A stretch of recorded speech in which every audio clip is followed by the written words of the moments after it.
All right, we're looking at C major chord today. Every time we do a chord lesson, you're looking for three pieces of information. You're looking for which finger to use, you are looking for which string to put your fingers on, and you're looking for which string and which frets to play.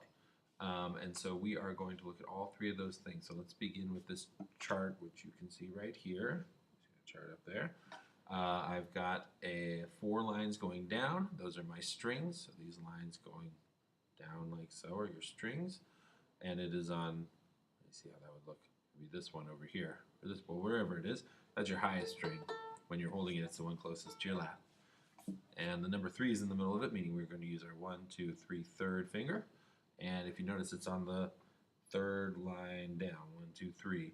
And so we find the third line down. We put our finger in the space, not on the metal, in the space. Check that you can hear that note. You don't want it to be muted or anything like that. Push nice and hard. Then once you got it all, notice that the circles on top say that you play all 4 strings for your C chord.